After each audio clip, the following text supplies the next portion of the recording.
Where is the wealthiest place in the world? It's not China, it's not Dubai, it's the graveyard. Because in the graveyard, you will find inventions never invented, businesses never erected, songs never sung, books never written, ideas never nurtured, people never realized. But you want to know something else? You're not in the graveyard yet. We get one life, and every passing moment, we will never get back again.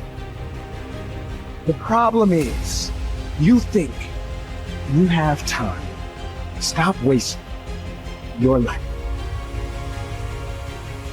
How many hours a day you waste or how many hours a week you waste. And the classic answer is something like 4 to 6 hours a day. You know, inefficient studying, watching things on YouTube that not only do you not want to watch, that you don't even care about, that make you feel horrible about watching after you're done. That's probably 4 hours right there. You know, you think, well, that's 25 hours a week. It's 100 hours a month. That's 2.5 full work weeks. It's half a year of work weeks per year. And if your time is worth $20 an hour, which is a radical underestimate, it's probably more like 50 if you think about it in terms of deferred wages. If you're wasting 20 hours a week, you're wasting $50,000 a year. And you are doing that right now. And it's because you're young, wasting $50,000 a year is a way bigger catastrophe than it would be for me to waste it, because I'm not going to last nearly as long. And so if your life isn't everything it could be, you could ask yourself, well, what would happen if you just stopped wasting the opportunities that are in front of you? You got to be very intentional and deliberate. The stuff that you're dreaming about, the stuff that you want to happen, it's not going to happen by osmosis. Like, you got to get up and you got to go after it.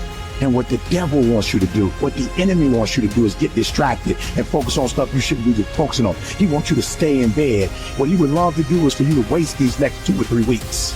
People spend time waiting for when the time is going to be right. They're waiting for the pieces to fall into place. They're waiting for the planets to align. They're waiting for everything to be all set. It's not going to happen. You want to know when the time is right? The time is right now. All you have to do to kill procrastination is just start.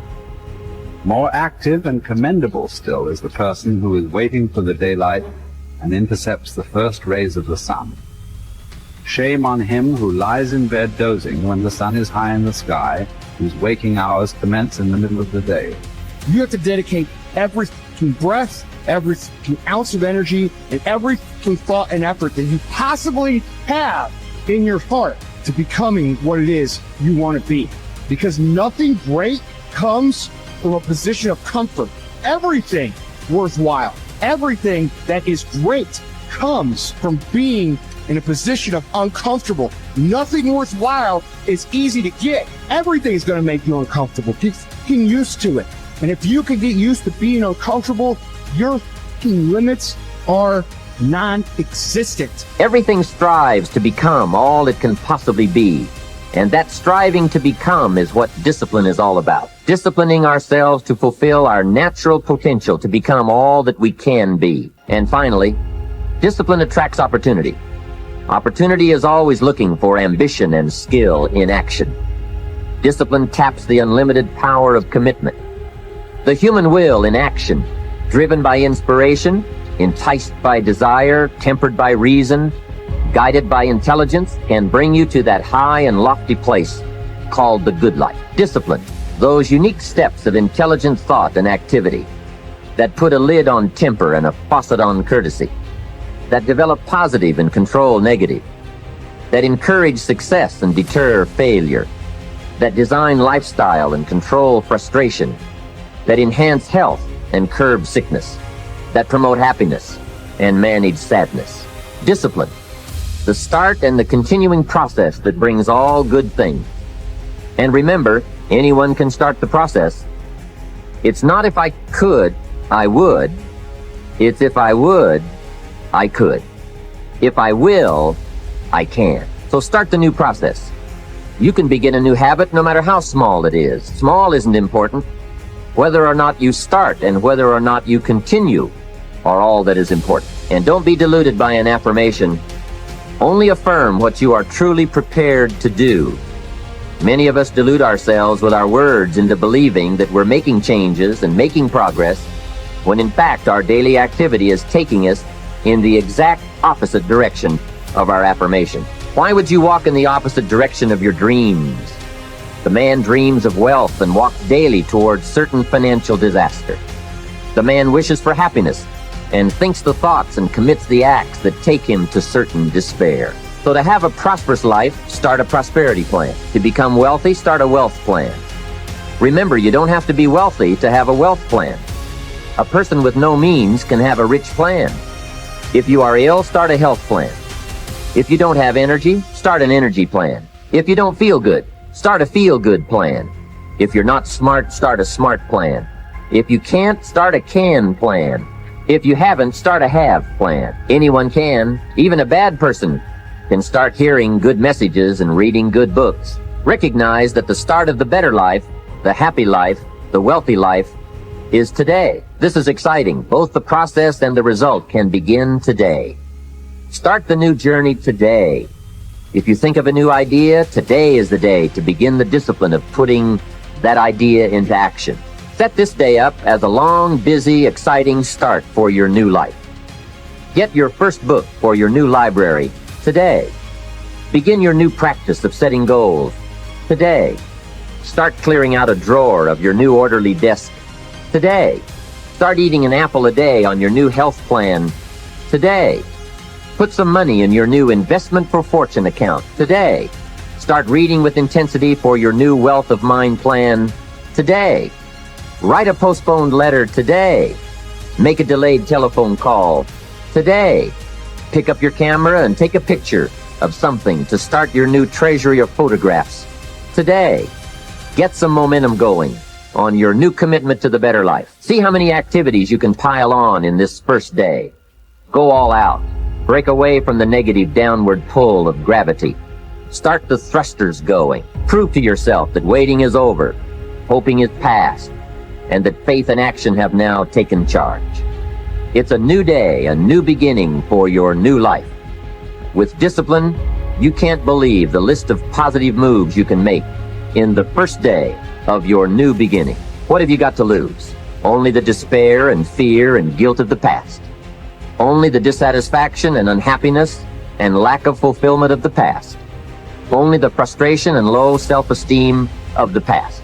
Don't let yourself forget how many doctors have died, furrowing their brows over how many deathbeds. How many astrologers after pompous forecasts about others' ends. How many philosophers after endless disquisitions on death and immortality.